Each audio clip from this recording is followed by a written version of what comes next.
I should have said no the moment Connor asked me. Not because pretending to be his boyfriend sounded impossible, but because of the way he said it. Too casual. Too rehearsed. Like he'd already played the whole thing out in his head and just needed my body to fill the role.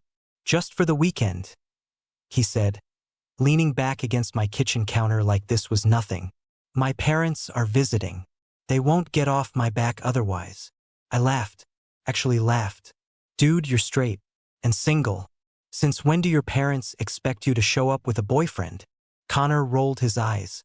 Since my mom decided my roommate phase is code for being emotionally stunted. She's been trying to set me up with her coworker's daughter for months. I need this to stop. I should explain something first. Connor and I had been best friends for almost 8 years. We met freshman year of college, bonded over shitty dorm food and a mutual hatred for early morning classes, and somehow never drifted apart. We'd lived together twice, traveled together, got drunk together more times than I could count. He knew I was gay. I'd known he was straight forever. That line had always felt solid. Safe. That's why this shouldn't have been a big deal. So what? I said, shrugging. You want me to come to dinner and hold your hand a little? Smile politely? Pretend we're… What, in love? Exactly, he said, snapping his fingers. You're a lifesaver. There it was again. That word. Lifesaver. The way he smiled at me like I was doing him a favor, not volunteering to step into something weird. I hesitated. Just for a second. Connor noticed. He always did. Come on, Owen, he said, softer now. It's not like it means anything. We already joke about being married half the time. That was true.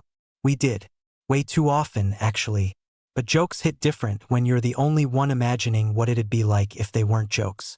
Fine, I said. But we set boundaries. Of course, he replied immediately. Too fast. Whatever you need. I told myself that was enough. That I was being dramatic. That this was just acting. What I didn't know yet was that Connor was terrible at pretending, and even worse at stopping once he started. The drive to his parents' place was 2 hours of nervous energy and bad indie music. Connor drove, one hand on the wheel, the other tapping along to the beat like always. Everything felt normal. Too normal. Which somehow made it worse. So, he said, glancing at me, we should probably figure out details. I raised an eyebrow. Details? Yeah, like how long we've been together. How we met. Stuff they're definitely going to ask. I exhaled. Connor, this is already weird. Let's not overdo it. He grinned. Overdoing it is how you make it believable. That should have been my second warning. We pulled into his parents' driveway just before sunset. Big house. Quiet neighborhood. The kind of place where everyone knows everyone and nothing stays private. As soon as I stepped out of the car, Connor was suddenly different. Closer. He didn't even look at me when his hand brushed mine. But he didn't pull away either.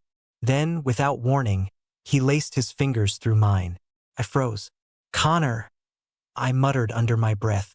Relax, he whispered back, leaning in just enough that his shoulder pressed into my arm. They're watching. I followed his gaze. His mom was already at the window, so I let him hold my hand. And the messed up part? It didn't feel like acting. His grip was warm, familiar, like it had always belonged there and we just never noticed. Inside, his parents were welcoming, friendly, exactly as advertised. His mom hugged me a little too long. His dad asked too many questions. And Connor stayed glued to my side like this was second nature. At dinner, his mom smiled at us over her wine glass.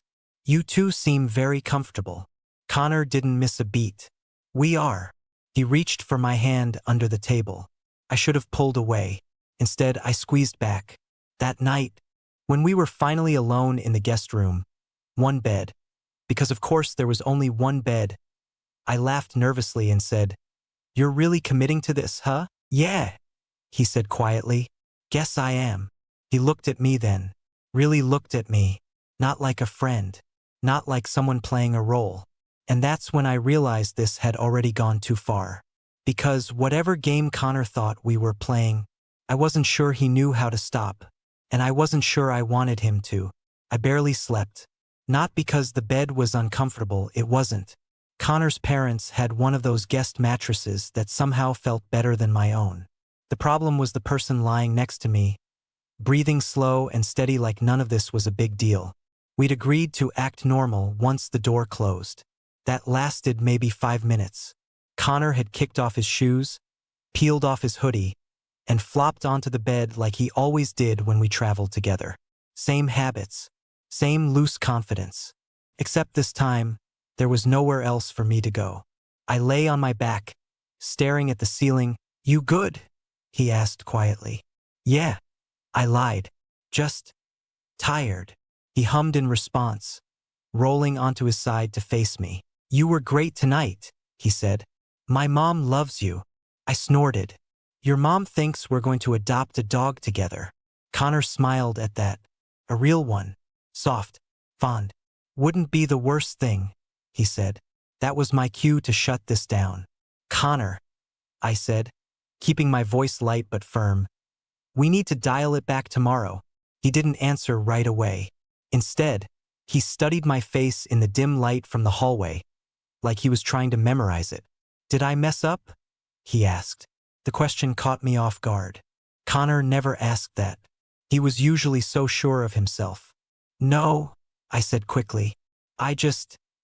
This is starting to feel less like pretending." At breakfast, his mom teased us about how domestic we looked.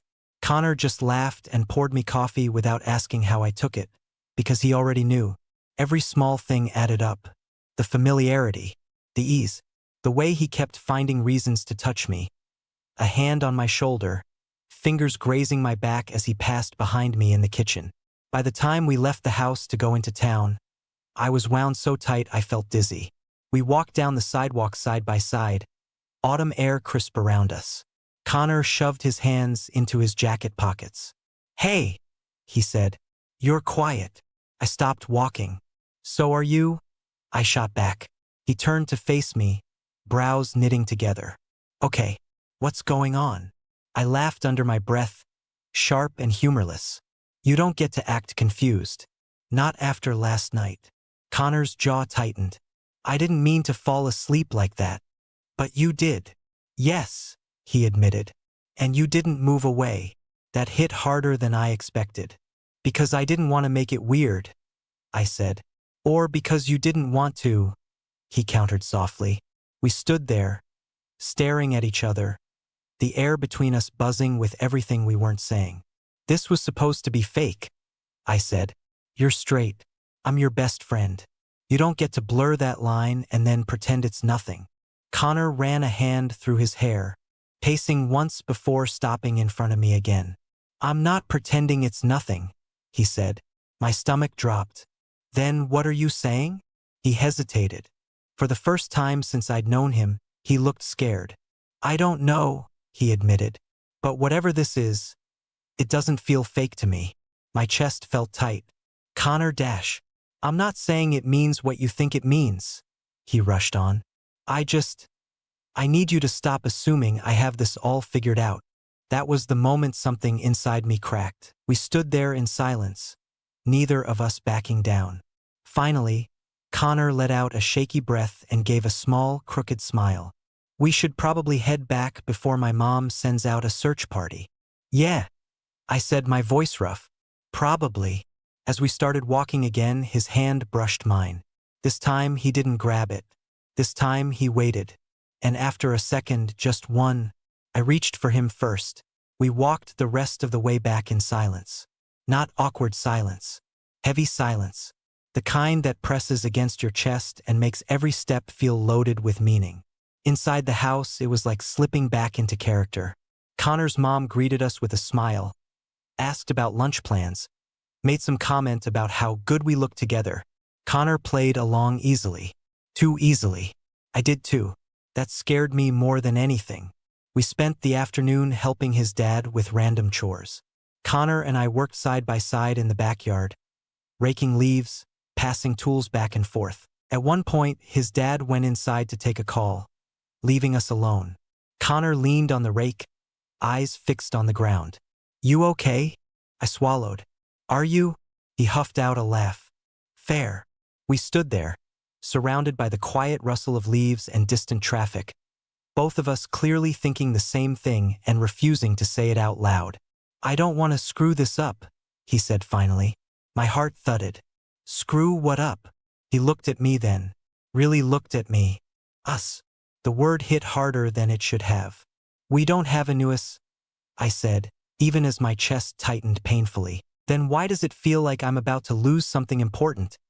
He asked quietly. I didn't have an answer. That night, his parents went out for dinner with friends, leaving us alone in the house. I told myself this was good. We needed space, distance, a reset. Instead, we ended up sitting on opposite sides of the couch, a movie playing neither of us was watching. Connor kept glancing at me. I pretended not to notice. Halfway through the movie, he muted the TV. Owen, he said. My pulse spiked. Yeah. I need to ask you something, and I need you to be honest. I nodded, already bracing myself. When you agreed to this, he said slowly, did you already have feelings for me? The room felt too small, too quiet. I considered lying. I was very tired of lying. Yes, I said. Connor's breath hitched. How long? I stared at my hands. Years. He didn't say anything for a long time. I didn't know, he said finally, his voice rough. I know, I replied. That's why this was supposed to stay fake. But it didn't, he said. No, I agreed. It didn't. Connor stood abruptly, pacing the length of the room like he needed to move or he'd combust. I thought I was straight, he said. I mean, I still don't know what I am. But this? With you? It's not just curiosity. My throat went dry. Connor, if you're confused, I'm not confused about how I feel, he cut in. I'm confused about what it means. He stopped in front of me, close enough that I had to tilt my head to look up at him. And I'm terrified, he admitted. Because the idea of crossing that line and losing you, that might be worse than never knowing at all. My chest ached. I don't want to be an experiment, I said softly. I can't be. Connor nodded immediately. I know. I don't want you to be. Can I do something? He asked. My heart pounded so loud I was sure he could hear it. What? Can I kiss you? Everything in me screamed yes. Everything else screamed this will ruin everything. I took a shaky breath. If you do, you don't get to pretend it didn't happen. Connor's hand trembled slightly. I wouldn't, he said. I couldn't. That was all I needed, he said, exhaling. Okay. I laughed softly. You sound like you're convincing yourself. Yeah, he admitted. Because if I don't say it out loud, I might freak out. That made me smile and ache at the same time. We ended up talking. Really talking. For hours. About how long I'd liked him. About the moments he'd written off as nothing that suddenly made sense to him. About how this wasn't something either of us had planned, but somehow felt inevitable in hindsight. Connor sat on the floor in front of me at one point, elbows on his knees, looking up like he used to when we were kids cramming for finals. I don't want to rush this, he said. But I also don't want to pretend we can just go back to normal. There is no normal after this, I said gently. He nodded. That's what I was afraid of. When his parents came home later that night, we'd already agreed on one thing. Whatever this was, it stayed ours for now. No labels. No explanations. Just honesty. The next morning was the last one at his parents' house. Everything felt different now. Every smile from his mom. Every comment about how happy Connor seemed. Every look Connor shot me across the kitchen when no one was watching. We were playing with fire. On the drive home, the car felt smaller than usual. Connor kept one hand on the wheel, the other resting on the center console between us. After 20 minutes of silence, I placed my hand over his. He smiled, eyes still on the road. I've been thinking, he said. That sounds dangerous. He snorted. Always. But when we get back, things can't just stay like they were. I nodded. I know. I don't want to hide you, he said. But I also don't want to make promises I don't understand yet. That was fair. Painfully fair. So what are you saying? I asked. He squeezed my hand. I'm saying I want to try. Slowly. Honestly. And if at any point you feel like this is hurting you, I'll tell you, I said. And if you panic, I'll tell you, he finished. It wasn't a declaration of love. It was better than that. It was real. The first week back was strange. We didn't tell anyone. We still joked, still hung out, still did all the things we always did. But now there were moments charged with something new. Late-night conversations that felt heavier. Lingering looks. The occasional kiss when we were alone. Still tentative, still learning. Connor struggled more than he let on. I could see it in the way he stiffened when someone casually referred to him as straight. He laughed, then grew serious again. I don't want to wake up one day and realize I hurt you because I couldn't figure my shit out fast enough. I leaned up and kissed his cheek. Then don't run from it. Walk through it. With me. He turned, eyes searching mine. You'd really do that? I already am. The first person to notice was his sister. Of course it was. Connor and I were at a small get-together at his place. Nothing wild, just a few friends, cheap beer, music low enough to talk over. I was sitting on the arm of the couch, Connor sprawled beside me. I didn't even realize how close we were until I felt eyes on us. Emma stood across the room, drink forgotten in her hand, staring. Not shocked, not angry, just observant. Later, when Connor went to the kitchen to grab more beers, she slid into his spot like she owned it. So, she said casually, how long has this been going on? My stomach dropped. I don't know what you're talking about. She snorted. Owen, I've known my brother his entire life. He doesn't look at people like that. I swallowed. Like what? Like he's terrified and excited at the same time, she said. So try again. Connor came back before I could answer, freezing slightly when he saw us together.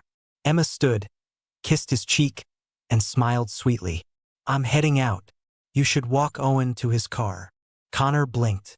A dash. Now, she added pointedly. The door closed behind her a minute later. Connor stood in the middle of the living room, hands on his hips, staring at the floor. She knows. She suspects, I said quietly. There's a difference. He laughed once, breathless. Not with her. We stood there, the weight of it settling between us. This is what I was afraid of, he admitted. The world noticing before I'm ready. I stepped closer. You don't owe anyone answers yet. Not her. Not anyone. He looked at me then. But I owe you honesty. My chest tightened. Okay. I don't regret this, he said. Not even a little. But I'm starting to realize that if I keep choosing the easy silence, I'm still choosing something. I nodded slowly. Yeah, you are. Connor dragged a hand down his face. I don't want to hide you like some secret, and I don't want to rush into labels just to prove something. I'm not asking for a label, I said. I'm asking to not be erased. That landed. He stepped forward, close enough that I could feel his breath. You won't be. The next test came sooner than expected. 2 days later, we ran into his ex, a girl he'd dated on and off for years, at a coffee shop. She hugged him, laughed too loudly, then turned to me with a curious smile. And you are? Connor hesitated, just a fraction of a second. But I felt it. I'm Owen, I said calmly. Connor's friend. The word hung there wrong and hollow. She nodded, already losing interest, and turned back to him. I excused myself minutes later. Connor followed me outside. Owen, wait. I turned, trying to keep my voice steady. I get it. That was a lot. You froze. He shook his head. No, I chose. That hurt more than if he'd denied it. I wasn't ready, he continued, pained. But I also wasn't ready to watch you walk away like that. I crossed my arms. Connor, I can be patient, but I can't live in limbo. He swallowed hard. What are you saying?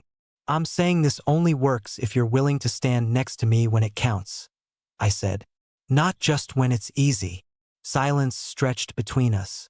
Then Connor straightened, like he'd made a decision that scared him. Come back inside, he said. I frowned. Why? Because I'm done pretending, he replied. And I'm done letting fear make choices for me. Inside, his ex was mid-sentence when Connor interrupted her. Owen isn't just my friend, he said, voice steady despite the tension radiating off him. He's someone I care about. A lot. Her eyes flicked between us. Oh, she said. I didn't realize. Connor reached for my hand. Publicly. Clearly. No hesitation. Neither did I. And in that moment, surrounded by strangers, judgment, and uncertainty, Connor chose me. Not perfectly, not loudly, but honestly. Connor choosing me didn't make things easier. It made things louder. Word spread fast, not in a dramatic gossip blog way, but in that quiet, invasive way where people start looking at you differently before they say anything at all. Friends asked questions that were framed like jokes. Coworkers raised eyebrows. Connor's sister texted him a single message that night. We need to talk. He didn't show me the text, but I knew it was there. I could feel the tension in the way his shoulders stayed tight, even when we were alone. The talk with Emma happened 2 days later. Connor asked if I wanted to come. I told him no, not because I didn't care, but because this was something he had to do without using me as a shield. When he came back that night, he looked wrung out, like he'd run a marathon emotionally barefoot. How'd it go? I asked carefully. He dropped onto the couch beside me and leaned forward, elbows on his knees. She knew. Said she's known something was off for years. I smiled faintly. Smart woman. He huffed. She asked if I was gay. And I told her I don't know, he said. But I told her I'm not lying anymore. That mattered. A lot. She wasn't mad, he continued. Just protective. Of both of us, actually. She told me if I break your heart, she'll ruin my life. I laughed, relief loosening something in my chest. That tracks. Connor turned to look at me then. I meant what I said at the coffee shop. I know. No, he insisted. I mean, I'm not halfway in. I'm just halfway scared. I reached for his hand. Those aren't the same thing. The real breaking point came a week later. We were at a friend's birthday dinner. A big table, lots of noise, too much wine. Someone made an offhand comment about Connor finally settling down with the right girl. The table laughed. Connor didn't. He sat there, jaw tight, staring at his plate like it had personally offended him. I felt it before he did, that familiar pull, that moment where he could either stay quiet or step forward. He set his fork down. Actually, he said. The table went quiet. I'm seeing someone, he continued. And it's not a girl. Every nerve in my body lit up. A few people blinked. Someone said, "Oh." Connor kept going. I'm still figuring things out. But I care about him, and I'm not going to pretend otherwise. Then, and this part still gets me, he reached across the table and took my hand. Not dramatic. Not defiant. Certain. No one clapped. No one gasped. Couple people smiled. A couple looked uncomfortable. Life went on. But Connor didn't shrink. Later that night, when we were back at his place, the adrenaline finally wore off. He paced the living room, hands in his hair, laughing like he couldn't believe what he'd done. I just came out as something in a Thai restaurant, he said. What the hell is my life? I laughed, pulling him into me. You okay? He nodded into my shoulder. Yeah, terrified, but lighter. We stood there for a long time. Then he pulled back, serious. There's one more thing I need to say, and I'm scared if I don't say it now, I'll keep circling it forever. My heart kicked up. Okay. I don't know what label fits me, he said, but I know this isn't just about attraction. It's about you. About choosing you. I swallowed. Connor, I'm not promising I'll have all the answers tomorrow, he said, but I am promising that I won't disappear when it gets hard. That was it. That was the thing I'd needed from the start. And what we were building, messy, honest, unfinished, felt more solid than anything I'd ever had. Things didn't magically calm down after that, but they finally made sense. Connor stopped pacing around the question of what this was and started focusing on who he was with. That shift was subtle, but I felt it everywhere, in the way he reached for me without checking the room first, in how he said my name like it grounded him, in how he stopped apologizing for not being there yet. One night, a few weeks later, we were lying on his couch, half watching some stupid show. My head was on his chest, his fingers absently tracing the back of my neck. Easy, comfortable, real. You ever think about how weird this started? He asked. I snorted. You mean the part where you asked me to lie to your parents?